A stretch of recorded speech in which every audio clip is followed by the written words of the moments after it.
Oi, gente, espero que vocês estejam bem.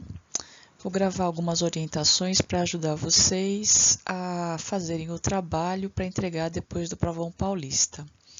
A aula 11, que está no livro do estudante 4, página 111, é sobre o sistema endócrino e diabetes. Na verdade, aqui ele vai falar principalmente da ação do pâncreas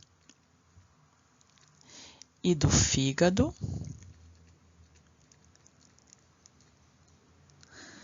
no controle da glicemia.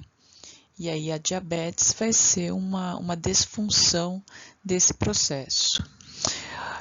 Na página 112, tem esse esquema que ele precisa de, acho que uma ajuda, né?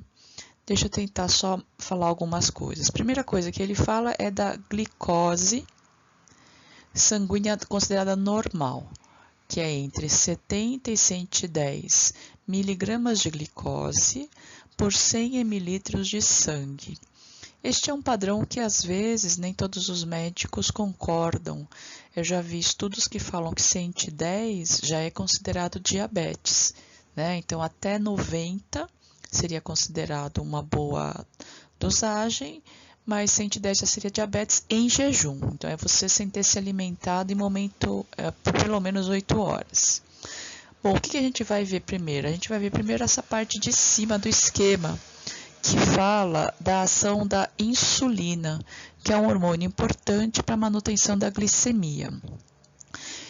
O que a gente precisa entender? Primeiro, dentro do pâncreas, que é essa estrutura que está desenhada aqui, que fica logo abaixo do fígado, existe um tipo de célula chamada células beta. E essas células beta, elas produzem insulina. Quando que elas vão produzir insulina? Quando você tem um nível de glicose que aumenta. Por exemplo, você pode comer algo, você se alimentou, aí o nível de glicose no sangue começa a aumentar.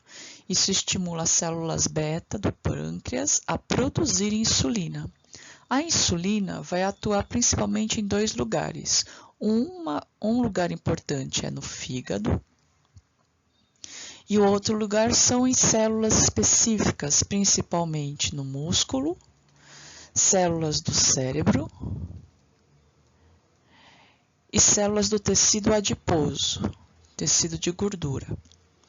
Aí o que vai acontecer? A insulina aumenta o transporte de glicose para estas células do corpo e estimula o fígado a armazenar glicose como glicogênio.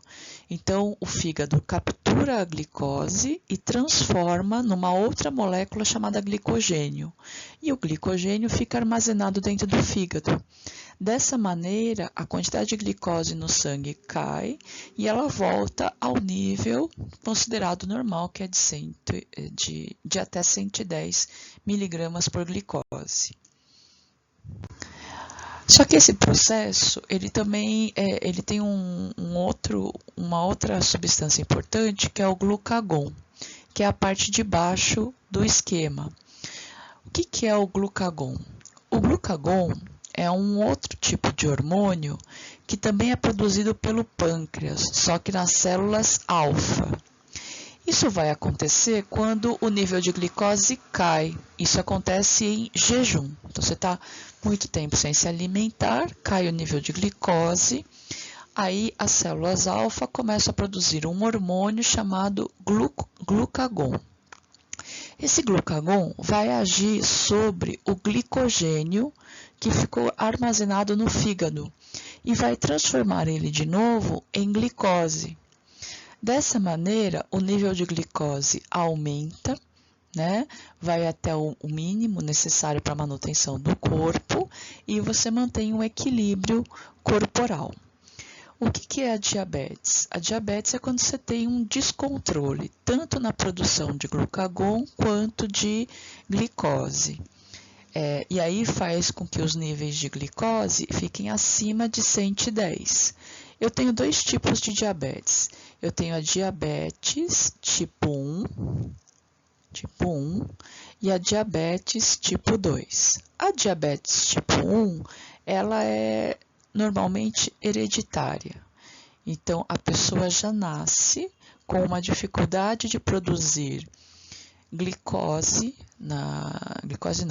insulina, né, no corpo, e aí os níveis de glicose sempre se mantêm altos.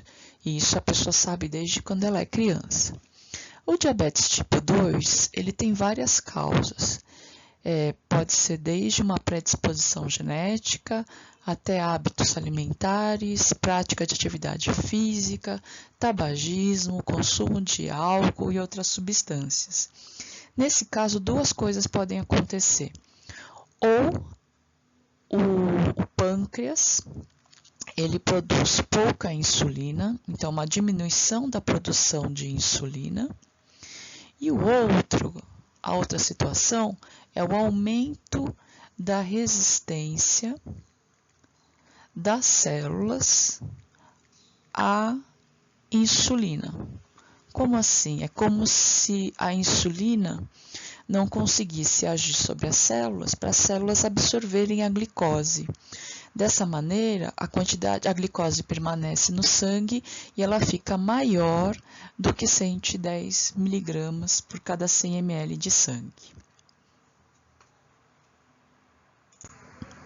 Aqui tem um outro esquema que também pode ajudar vocês a entenderem. Olha só, aqui está dizendo o seguinte, que quando a gente se alimenta, né, depois da digestão, aumenta a taxa de glicose no sangue.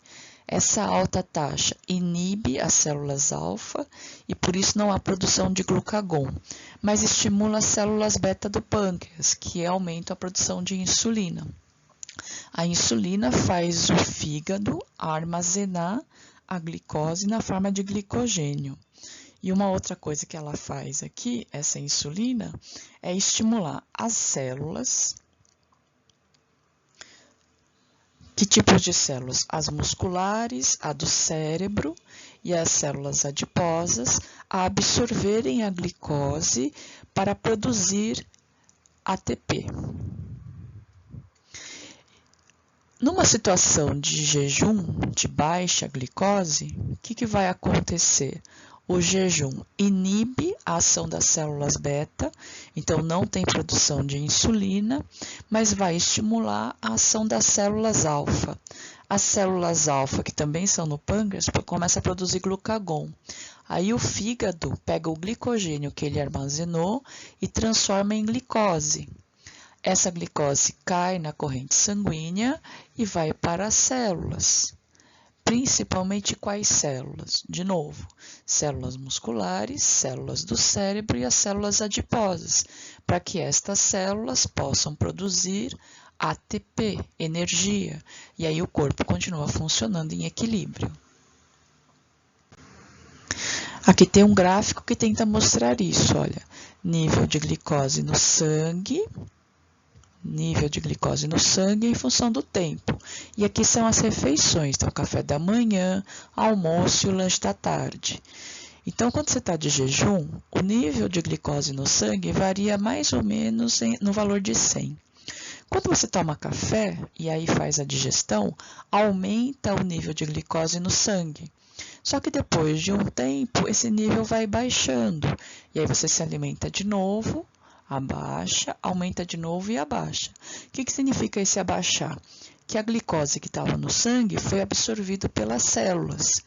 Quem faz o estímulo dessa absorção? É um hormônio chamado insulina. Então, aqui no pâncreas, tá vendo? Tem as células alfa e beta. Essas células beta produzem insulina. Então, quando o seu nível de glicose está aqui em torno de 100, a produção de insulina, ela não é zero, mas ela é baixa. Depois que você começa a fazer a digestão e a absorção de glicose e aumenta a quantidade de glicose no sangue, há um pico de insulina.